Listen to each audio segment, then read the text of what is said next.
Hey guys, and what's up? What? I don't even. Hey guys, and we're back with another Your Dry Delight. So last episode, Leslie and Richard kissed, and I'm pretty sure they confessed to each other. But Leslie was drunk, so we don't know if he remembers that time. And we ended it with something's happened to Richard. We also found out that Meyer is the one that is selling all the alcohol, and he is running it all. But he is a good guy that does bad things. He doesn't resort to violence. He doesn't like violence. He just is doing what's illegal, which is selling alcohol. So let's get into it.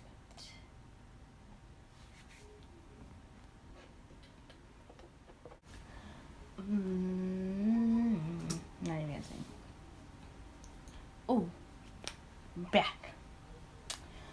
I stumble into the office bright and early, letting out a long yawn. I haven't pulled an all-nighter like that since my college days. Now I understand why. Slumping into my chair, I dug down my coffee and tried to slap myself awake. We've got work to do today, so hopefully Leslie isn't too late. I dropped him off around 4 a.m. at his apartment, but he managed to get more sleep than I did. You know, maybe I should just bring the whole coffee pot in here. I've got a feeling I'm gonna need it. Yeah, especially because Leslie might not remember. I rise unsteadily back to my feet, wandering back to the door in a haze. Just as I reach for the handle. Good morning. Ah! Ow. Do you really have to scream in my ears first thing, Richard? I'm happy to see you too, but really? Leslie pinches his ear with a grimace, frowning playfully at me. Does he remember? Does he remember the kiss/make out that you guys had? Oh, you look terrible. Sit down. I brought some donuts. They'll fit you right up. Quick. I think Richard's like, I don't know how to act. Does he remember? I let Leslie steer me back to my chair, and he stuffs a donut into my mouth. It's good, but I trade all donuts in the world for a few hours of sleep. We sit in unusual silence for a little while, munching on our breakfast and sipping coffee. Normally we'd be chatting about various things right now, but I can't bring myself to look Leslie in the eye, not after last night. I've never felt so awkward in my life. Are we just going to pretend it didn't happen, or... Richard, what's the matter? Oh, I still want to know if he remembers or not. If not, he gave her full permission for us to remind him. Yeah, we all know what that means. Leslie calls out to me with a mouthful of donut, gazing at me curiously as he chews. He definitely doesn't seem fazed, that's for sure. You look like a kid who just got caught peeping at a girl's skirt. Oh, that face. Really, what's eating you? I don't like the silence. It just made the heebie-jeebies. Nothing. It's nothing, boss.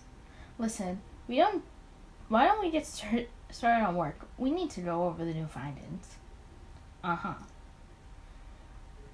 He still seems pretty suspicious, but eventually nods. I can't tell if he's playing dumb, or he really can't remember, you know? It's probably the latter. About Eastman. I think we need more information on everything, including him, before we go to the FBI. If we blow our coverage too early, we'll risk losing out on more leads, more potential sources. We should play this smart. Agreed. There's still a lot we don't know. Leslie gazes up thoughtfully at the ceiling, twirling a pen between his sugar-dusted fingers. Is that speakeasy his base of operations? How many warehouses does he have? Are there other key players in his businesses? I don't remember. I'd say we need to send out some agents to figure out the key details. I don't want to rush into anything. Oh. Send out agents? That reminds me, what happened to Earl, the guy I sent out to strobe out the speakeasy yesterday? I didn't see him come into work today. He didn't call me like he was supposed to. Oh no. Uh-oh. Uh-oh. What happened to Earl? Ooh. Boss, I need to make a call. I sent Earl out last night, but he hasn't come in yet. Oh, alright. Don't let me stop you. I reached for the phone, quickly dialed Earl's home number. Ring, ring, ring. No answer. Oh no. Earl, I have a bad feeling about this. I bet anything that his disappearance is related to that speakeasy Eastman and the Mafia. Not good, huh? Leslie seems to figure it out pretty quickly before he raises a worried eyebrow at me. I grimly nod. Damn it, I should have just gone there myself. If something's happened to Earl, then we'll get some officers and head over there this evening. Boss, just a quick investigation at first. See if we can find out anything about Earl. If there's incriminating evidence, we'll turn it into a full-blown raid. But hopefully, he's just at some cat house this morning, on over. Leslie gives me a small, reassuring smile. It makes me feel a little better, even though a nervous pit still shifts in my stomach. Tonight it is, then. Attaboy, ready to go over some more reports? Ready as I'll ever be. I want to talk about the kiss. That's just me. Obviously, he's too awkward, and Leslie probably doesn't remember, or he is playing dumb. The rest of the day sinks into a blur of paperwork and coffee. Leslie and I busy ourselves with our mountain of reports, so there's not much time for the awkward atmosphere to come back. Considering how he's acting, maybe nothing really ever happened at all. Maybe I just dozed off in the hotel room and had a bittersweet dream. No, I doubt that. Hello, Richard. Hello. Two hands roughly shake my shoulders. When my eyes struggle open a few seconds later, I notice how dark the sky outside is. Huh? Wait, was I? There's only one of us who didn't sleep for half the day, Richard. Don't try to steal my thunder. Why didn't you wake me up sooner? I don't know why I said it like that. You were clearly exhausted. Those dark circles in your eyes made you look like a raccoon. It's cute. But listen, try to get more sleep at night, okay? I can't rely on a hazy partner to have my back after all. Mm-hmm.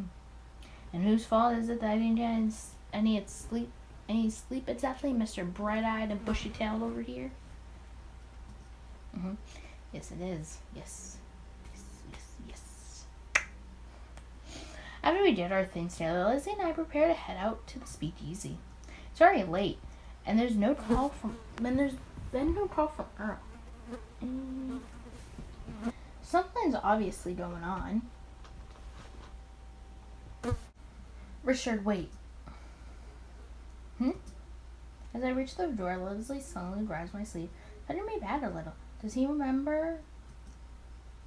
About last night. I do remember it all, just so you know. Oh. This bastard. So all of today was just an act? I know. I couldn't pass up the opportunity. Please don't hate me too much. But I just want to tell you that, well, I'm sorry. He bites his lip, averting his gaze guiltily. You don't need to say you're sorry, Leslie. I love Leslie. Love him. I'm going to choose it. Because I'm pretty sure Meyer is the other choice. And I don't want Meyer. He's bad. Leslie's cuter. It's the same look he had last night, right after he kissed me. If you want, we can agree to pretend it never happened. Things to go back to normal. We'll just be regular friends, senior partner and junior partner. Neither of us will speak of it again, and we can chalk it up to me being drunk and stupid, mostly stupid. Leslie loudly clears his throat, fiddling with his tie. Despite his self-affirmative Ephesus joke. I can tell he's being serious about this. Our friendship's important to the both of us, so it's understandable, but I don't want. How do I really feel about this? And please don't mention it. It's not a question of liking Leslie, but the last situation was, well, you were drunk, so I feel guilty. I definitely don't want to forget.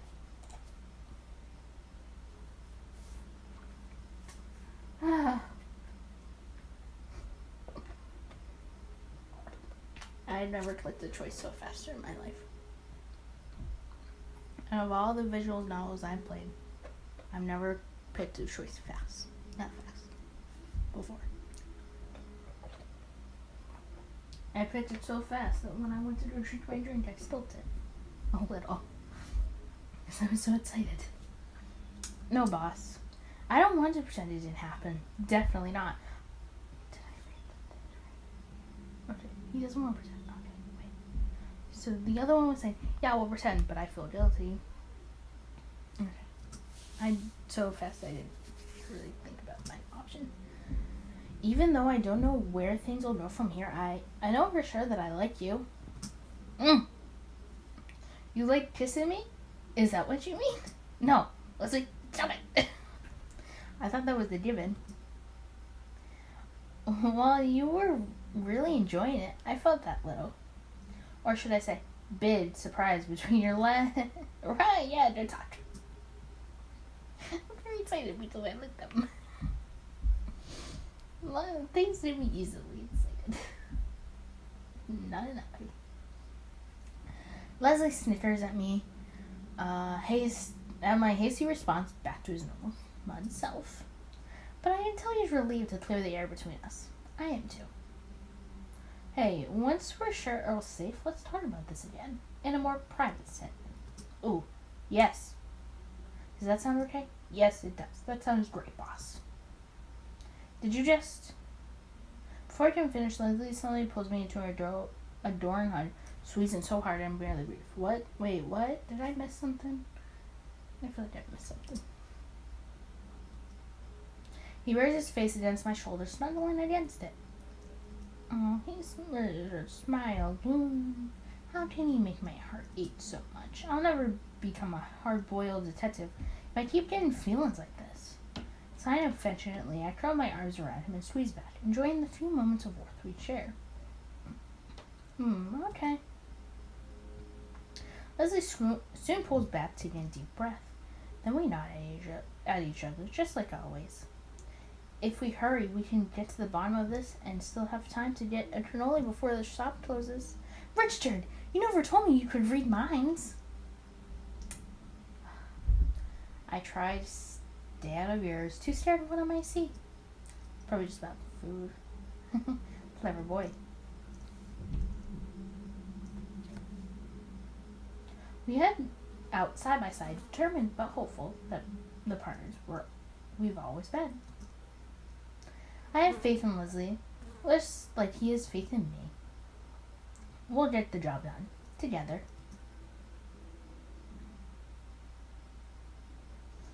Welcome, gentlemen. Please enjoy your night. We're back at the speaker's eye. Loud music rushes over me in a wave. The familiar sea of dancers light in sparkling glasses. Phew, this place is quite a scene, isn't it? Leslie murmurs at my side as we walk along, glancing around the speak. It's a little less crowded today. They must have known we were coming. Yep. I rubbed it. Oh, low below. Oh, as we weave our way to the bar, my attention is drawn to a group of familiar figures. Those sketchy guys from the other night, but it looks like there are more of them today. Suspicious. I nudge Leslie's side and jerk my chin in their direction. Oh. He follows my subtle gesture, eyes narrowing faintly. We exchange no words, but I can tell we're thinking the same thing. Those are Meyer's men. That's why they were looking at him. That's why they were looking at them. They weren't looking at Richter. They were looking at Meyer. Probably looking at Richter because they were like, who the hell are you talking to? At the bar, Leslie orders us a couple drinks. just to keep up appearances. We've got to find some way to ask about Earl, but we can't risk being too obvious about it. Jack! You finally decided to show up, Meyer is here. When a certain voice calls out over music, I freeze. If it's who I think it is, then... I was terribly disappointed last night, Jack. The expensive bottle of whiskey I drank for you was my sole conversation. Conversation partner. Surely enough, Meyer saunters up. Liz usually slide grandly on one arm against the bar. Get off me, fly. Oh, I see you brought a friend. Meyer turns his attention to Leslie, studying him for a few moments before offering a polite nod. Ooh, Meyer's like, I don't like you. Leslie does the same, sizing the man up slightly, but quickly breaks into a smile of his own. You must be Meyer. Jack was just singing your praises. I can really see why. He's like, what? She's like, what? Singing my praises, was he? My gaze meets Meyer's, and he suggestively winks. Great, Leslie. Thanks for encouraging him. And whom might I have the pleasure of meeting tonight? Leslie's the name. How do you do? Richard's like, I had to do a fake name, yet you told your real name to him? I don't understand. Wait, he's giving Meyer his real name? Is he planning something? They reach around me to shake hands, each still wearing a confident smirk. How do you do? Would I be correct in assuming you're a public servant like Jack here, Mr. Leslie? You would be correct. We met through work, actually. I see. Very interesting. Oh, God, what is happening? There's something uncomfortable about this atmosphere. Pretty sure Leslie's like, I know what you're doing, and you're my rival in this right here. My rival in this. I know what you're doing. What exactly is going on? And you, Meyer, what do you do for work? Curious, you should mention that. I consider myself a public servant as well. Oh my, what a coincidence. My hair. I had a feeling, really. The second I saw you, I thought to myself, here's a charitable man, all right. I knew it. You may not believe this, but I had the same reaction. That noble air you have, why, it speaks volumes about you. You strike me as a dutiful sort of fellow, and I respect that. What is happening? No, something is definitely very wrong. There's no way either of them is being serious. In fact, it almost sounds like... Actually, Meyer, I have a question for you. Pausing for a moment, Lizzie glances up at the clock.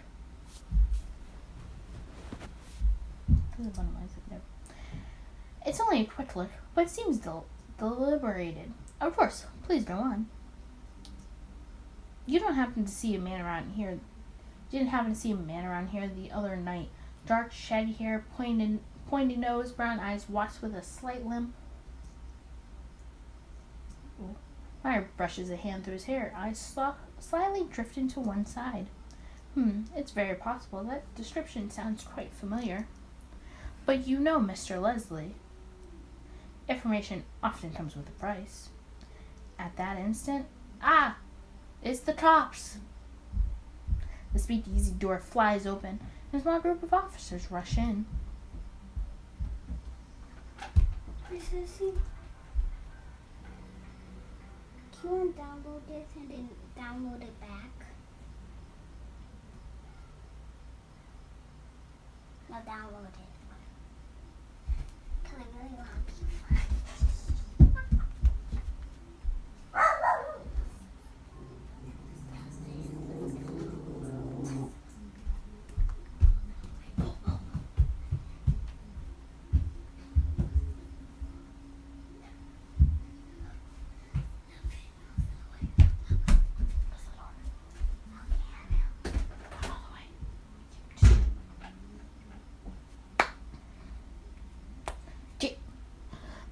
Screams echo through the parlor after the music cuts off, but the cacophony quickly grows silent. As the officers pull out their guns, the mafia types grab their own pieces, pointing them back at the officers. Leslie, what? Richard, please. Leslie sharply raises a hand at me, and I fall silent. I fall quiet, stunned. This wasn't the plan we discussed. I thought we were supposed to wait for more information.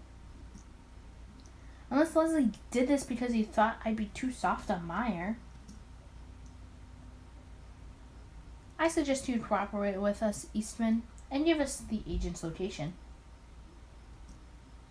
Meyer doesn't seem nearly as shocked as he should be. How can he be so calm? He had no idea this was going to happen. Did he? All right, I'll cooperate with you. But please, tell your men to lower the weapons. I'll do the same as mine, and then we can discuss things calmly without threat of accidental bloodshed. Agreed? Sissy, just leave your fire. Make this perfect.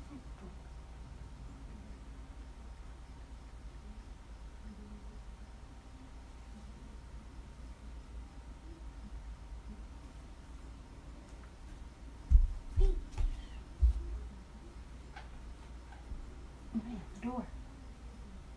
I don't like you. It's not going to work.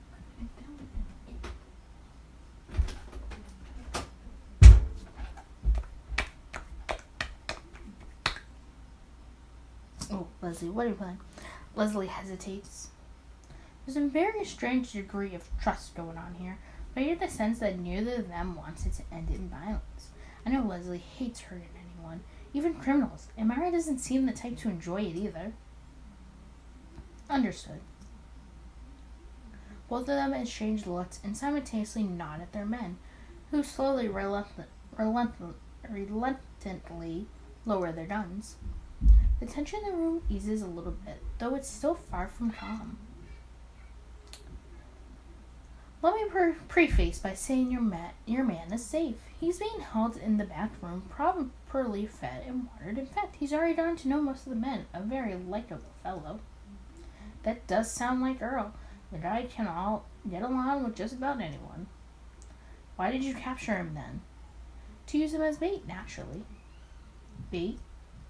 Meyer nods, giving me a slightly apologetic smile, although he looked too pleased with himself about it all. You see, after our friend Jack here showed up the other night, I was struck with an idea. I knew he was a detective before he so much as walked in the door. Your informant's working for me, so I decided to have a chat with him. You mean, back there, that was... Don't get me wrong, Richard, I was enjoying every second of it. But I've been looking for a way to work out an arrangement with the law in Cleveland for some time. You're a hard-headed sort here. Let me tell you, he exhales with breath between his teeth, gently shaking his head. Richard, however, I could tell you he was made of something different. Not so hell-bent on enforcing the Volstead Act. You're not just the type to be bought either. I was intrigued. So I thought I'd try to work out a deal, until he cruelly decided to leave me hanging, that is. Giving him my name was just what you might call a backup plan. I knew he'd put it together soon enough and come back when he did. Capturing your agent now, that was a little more spontaneous, a little foolish too, more than likely, but it's how I operate. His lips curl into a devil-may-care smirk, and he shrugs nonchalantly. You really had this all planned from the beginning? Wasn't it a huge risk? Of course, but a calculated one. Maya casually waves one hand, as if brushing away my belief. Nothing ventured, nothing gained. I like to make big gambles, and most of the time, they pay off.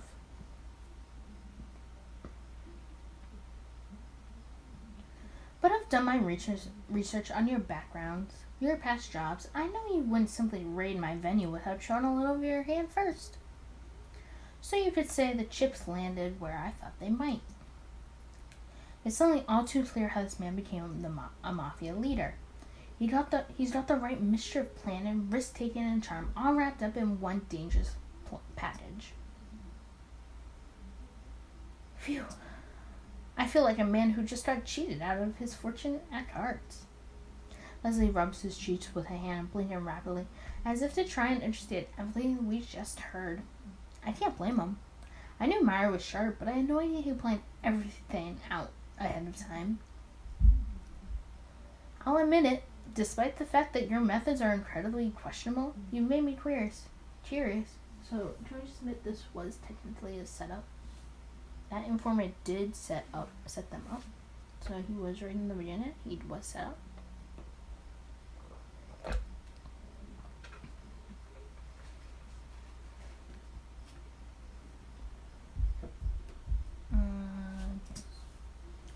You mentioned a deal, didn't you? What kind of deal are we talking about here? Leslie. To my surprise, Leslie cautiously questions Meyer, one eyebrow slightly raised.